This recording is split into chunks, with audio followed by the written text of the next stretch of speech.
Hey friends, Ben here with Oddly Armed, and today we're going to be taking a look at another rifle and adding it to our tier list.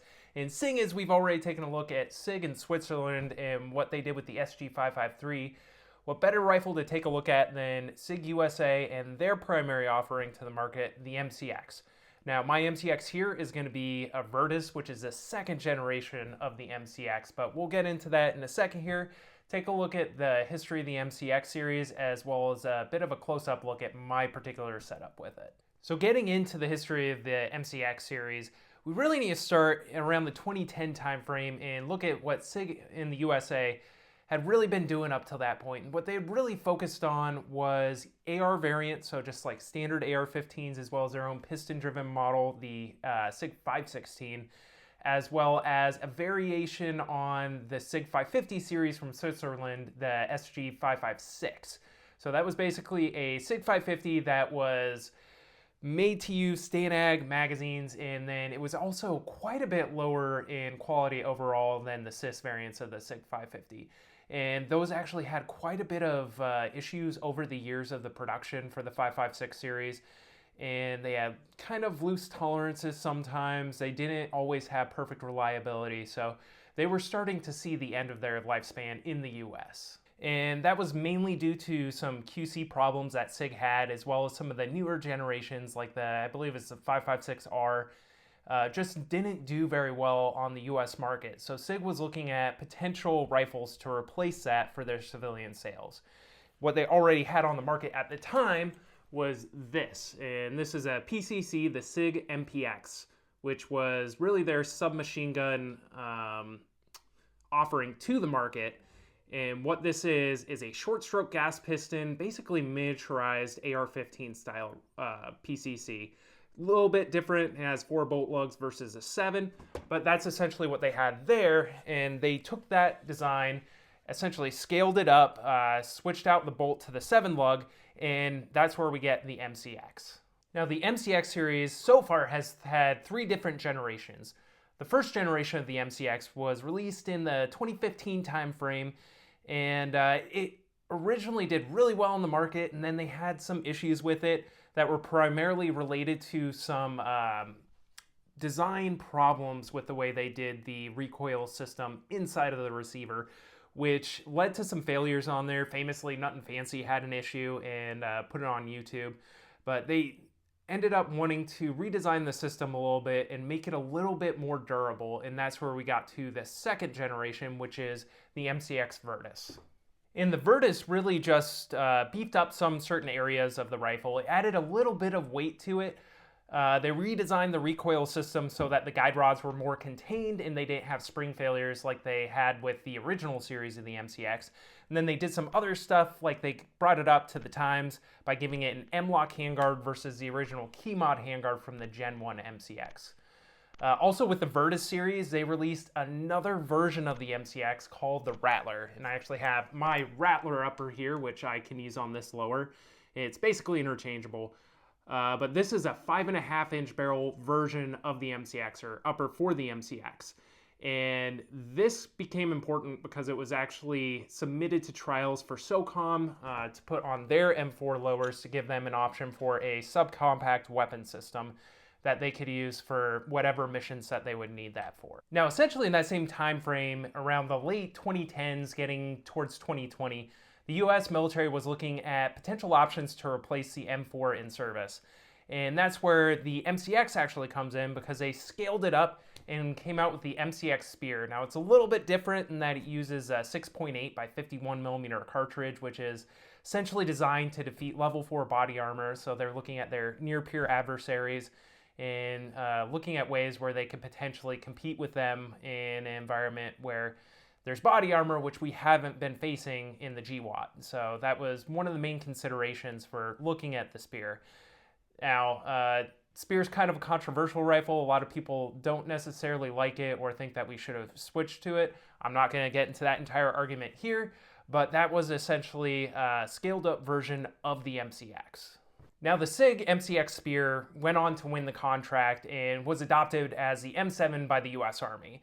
Now, it's going to Still to be seen if it's going to end up seeing as much service as people are originally thinking it's going to, if it's going to be widely adopted or just used in certain units. But they did adopt it, and with it came a lot of new features, which Sig rolled up into a third generation of the intermediate caliber MCX, and that's going to be the Spear LT. Now, at some point, I'm almost certainly going to be doing a video on the LT, so I'm not going to get too deep into it. But the biggest changes going from the Virtus to the LT were primarily as far as ergonomics go. So they added on the right side a bolt catch and bolt release lever, which personally I think is a really cool feature. And then they also lightened the weight a little bit because from the first gen, they beefed it up to the Virtus, and for the third gen, they beefed it back down towards the original weight of the Gen 1 MCX. And additionally, they made some adjustments to the bolt carrier group, which made it compatible with all AR triggers, which this guy isn't necessarily. And with the Spear LT, they also updated the Rattler uppers that they had originally tendered to SOCOM. And that's where they came out with the Surge upper system, which is basically an upper receiver with a suppressor which comes with it and has this really crazy suppressor cover on it, as well as some conversion parts at the back so that SOCOM can take their M4 lowers and convert them over to the Rattler. And that pretty much brings us up to date with where the MCX currently stands. So let's go ahead, get a close look at mine and see how I have it set up. So taking a look at my specific setup here, up front we have a Huxworks HXQD 556K cannon, so flow-through can, and we'll talk about that later when we get to shooting characteristics. Moving back from there, we have a Surefire Vampire Scout light, so this does both IR and white light, which is going to be important because of this guy. So I have an LA5B on here. That's going to be a laser aiming device that I use with night vision. So this rifle is primarily set up to be a night vision rifle. And then I also have a mod button there that's set up to work with that light. And then just some Slate Black Industries grip and rail covers back here. This is a Arisaka zero retention device. So like I was talking about before, the MCX Virtus has issues with the handguard having a little bit of play with the receiver. So this tightens the handguard to the receiver, allowing the laser aiming device to hold zero on it a lot better. Going back to the optic, first thing I have up there, up top, is going to be an Aimpoint T2, which is mounted on a Reptilia mount over a SAI 6 1:6 power optic.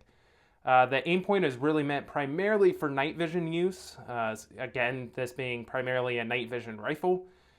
But the 1:6 power optic is really nice, works great, fantastic clear glass, looks fantastic.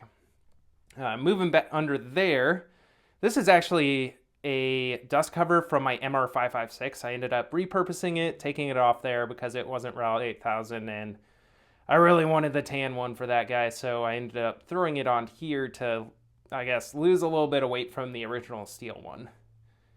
And moving back from there, we have a Radian 45-degree safety selector, as well as a Radian Raptor charging handle and a Magpul Pro iron sight. And then my favorite variant of the MCX stock, which is retractable and also folds to the side. And since I have it out here, let's go ahead and quickly look at the Rattler setup that I normally use. So you already saw the short version. This is a handguard and the style I normally run it in. So it has a Saker 762 can on there, which is my oldest suppressor, had it for a long freaking time.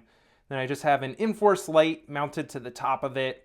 The handguard is Midwest Industries, and it's suppressor width, so I can run the can underneath the handguard and have all the same Slate Black Industries rail covers and the vertical grip on there. And moving back to the optic, I just have a Sig Romeo 4T on a Kinetic Development Group mount. And that's basically it. Now, the first category that we're going to get in and rate is going to be accuracy. And with the MCX, I'm going to go ahead and give it a 4. And that's because I was able to print a 1.56-ish MOA group using 55 grain M193 ammunition, which is absolutely fantastic, honestly, using just standard ball, non-match ammunition. I am very happy with a group that size.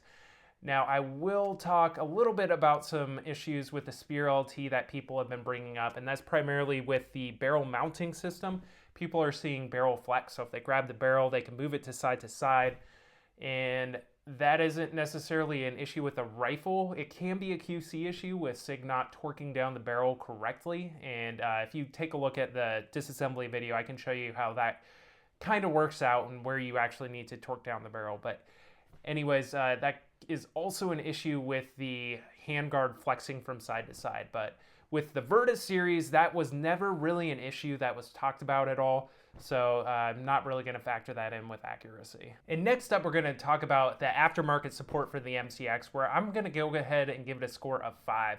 That's because there are actually a ton of different aftermarket parts for it, primarily because most of the lower receiver is AR compatible. So you can take AR grips, AR safety selectors, not the magazine releases, but pretty much most things are going to fit in your standard AR-15 are going to work in the lower the MCX.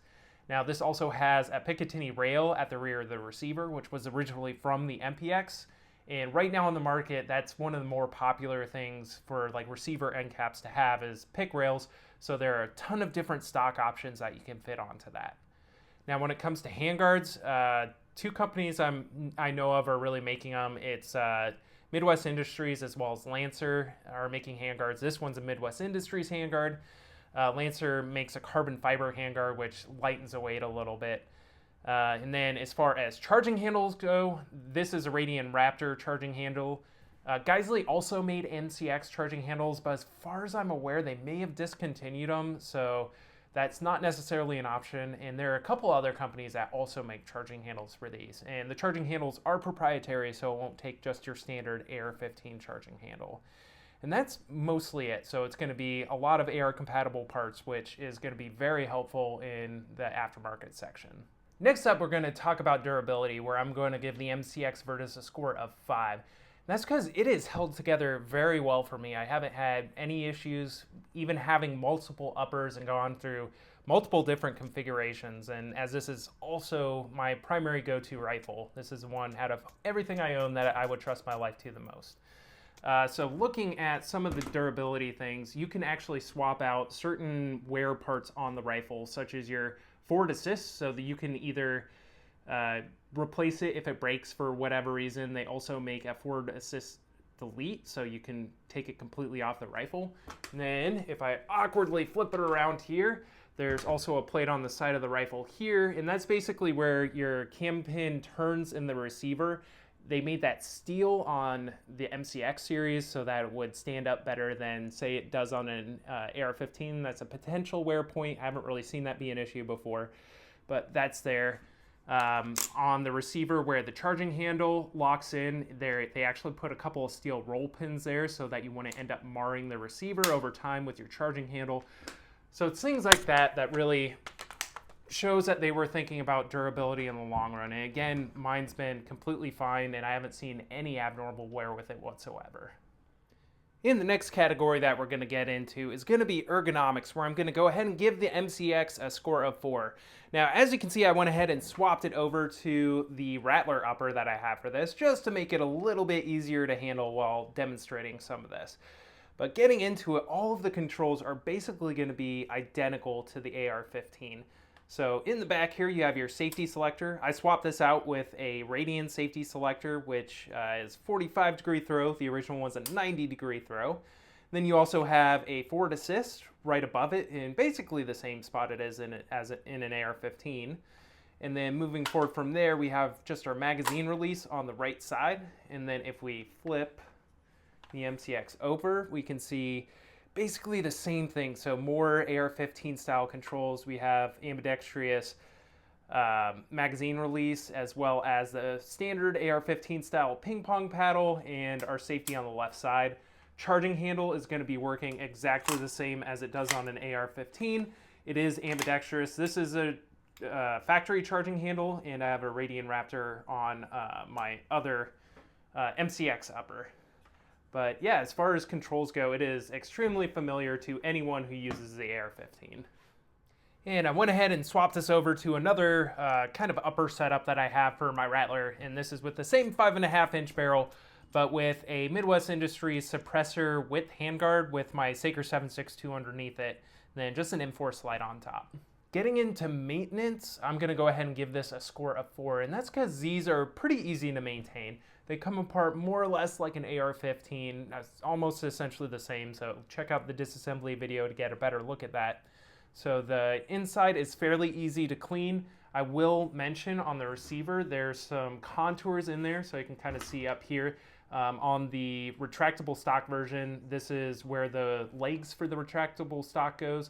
So this makes kind of a weird shape on the inside of the receiver to clean. So that's one thing where it can be a little bit tricky to clean, but you can remove the barrel so you can get in there pretty easily.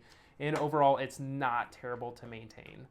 Now, as far as parts availability goes, they're actually fairly available right now. SIG generally has stuff like bolts or replacement parts, springs, on their website. Mod Guns also commonly carries all the parts you're going to need, and Midwest Gunworks also has a ton of MCX parts most of the time. So you can source parts for these, and they are generally going to be somewhat expensive. They're not going to be completely off the walls SIG 553 expensive, but they're not going to be as cheap as, say, your standard AR-15 replacement parts.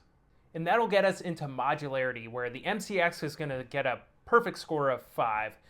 And that's because pretty much everything on this rifle can be swapped out for different options. So looking at the barrel, you can swap between different barrel lengths as well as calibers. On the MCX Virtus series, you have 300 blackout. So this is chambered in 300 blackout, this upper is, as well as 5.56. With the newer LTs, 7.62x39 is another option, but I'm not 100% sure if you can back one of those into a Virtus series. But getting back into this, handguards you can swap out for different lengths, different options, different manufacturers, stocks, anything that has that Picatinny rail mount you can mount onto an MCX. Charging handles, pistol grips, triggers, pretty much whatever you can think of you can swap out. Now on triggers, Geissele does make an MCX specific trigger. However, certain AR-15 standard triggers will also work in the Virtus series. Now, with the newer LT, one of the main differences that things they changed out was in the way the firing pin block works in the receiver, so that it will work with more standard AR-15 style triggers. And next up we have price, where the MCX in the Virtus form is going to get a 3. That's because you can generally find these going on Gunbroker from $1,800 to maybe $2,200. Or with the Rattler, maybe a little bit higher than that, $2,400-$2,500. But as far as the Virtus series go, they're going to be cheaper than the Spear LT. The newer ones, those are going to be more expensive. But these are also no longer in production, so you're going to be seeing used prices for them because there's not a whole lot of new ones on the market anymore. And I'm back to my standard 11.5 upper for this. For the next portion of the review, which is going to be shooting characteristics, where I'm going to give the MCX Virtus a score of 4. Starting off with the trigger, it's going to come in at about 5 pounds 2 ounces in my measurement, but it's a nice 2-stage trigger that's very smooth, and I have no qualms with it. I have no reason to want to switch that out, and I'm very comfortable with it. You can replace it with stuff like Geissele triggers. They have an option for it. But I am pretty well satisfied with the factory trigger for it. As far as the recoil impulse goes, it's actually really smooth compared to some other short stroke gas piston uppers. It's not quite as nice as a really well-tuned AR-15, but it is not harsh whatsoever. It's quick shooter. I've used it in competitions before, and it doesn't lag behind some of the really nice AR-15s that are out there. Now, when we get into the suppressor host characteristics, that's where we're going to have a little bit to discuss, and we're going to drop a point off. That's because on the MCX series, the gas system, it does have an adjustable gas plug, but it has 2 settings. It has normal and adverse. Now, in SIG's marketing, they say that the normal setting is also your suppressor setting, which it is, but with a standard back pressure can, you really need to have a suppressor specific setting for it to be a great suppressor host. So something like the SCAR or certain HK416 uppers. But in any case, I have run this with a full back pressure, my Saker 762 can, and you do get some gas to the face with it. So that is one place where I'm going to be dropping that point off. Now for mine, I run that Huxworks HXQD 556K on this, and that's a flow-through can. And with that, it works fantastic. No gas to the face, the bolt's not moving any faster. It's a very comfortable shooter. And next up is going to be reliability, where the MCX Virtus is going to get a score of 5. I have never had any issues whatsoever with my Virtus. Everything's run well through it. Steel case, brass case, any number of different types of ammunitions. I've never had an issue with my MCX. Even suppressed, unsuppressed, doesn't matter. It'll eat whatever you throw in it. And the final category is going to be weight, and the Virtus comes in at 7.4 pounds, getting it a score of 3. Now that weight is done with my 11.5 inch upper, not the Rattler upper, which is going to be quite a bit lighter. But that is also without any of the extra parts on there, so that's basically slick configuration. And it's not the lightest rifle in the world, but it's also not incredibly heavy compared to some of the other ones that I'm going to be doing down the line. And again, the third generation, the Spear LT, that LT stands for lightened. So one of the main things they did with the third gen is lighten the weight a little bit more from where it's at the Virtus. And when we go ahead and add up all 10 categories, we come up with a score of 42 for the Sig MCX Virtus, which officially makes it our first S-tier rifle, which I really think it does deserve it. Between the accuracy, the ergonomics of the platform, how good of a shooter it is, I'm really, really happy with it, and it is easily one of my favorite rifles, which is why it is my personal go-to rifle. And finally, when it comes to coolness for the MCX, I'm going to go ahead and throw it in the A tier. That's because there is actually a lot of cool like military use going on with the MCX series, whether it's SOCOM with the Rattler uppers, you have Canadian Special Forces using these, you have Israeli Special Forces using these, so even though there's a million different units, some of them are using these at least. So it is getting a lot of real world use out of it, which makes it pretty cool. And then of course, it being the basis for the Army's new potentially standard issue rifle, it's pretty cool in that terms. Now, as far as pop culture use goes, it's not seen a ton of use in movies, but as far as video games go, the really obvious one is going to be Call of Duty. So I think it's Modern Warfare 2, the M13 is going to be a MCX Virtus series rifle. So it is pretty cool in there, and yeah, so it is seeing some pop culture use, but not a ton. And that'll about do it for our video on the Sig MCX, the Virtus series at least. Hopefully again, the LT will be coming up, and if I ever get into battle rifles, definitely going to get the full-size Spear in there as well. But please like, share, subscribe, get the videos out there, kind of do a little bit of helping me out there so I can keep doing this, because this is a project I've been wanting to do for a while now. So again, please come on by. Disassembly video hopefully be up in about a week or so, so please come on back to check that out.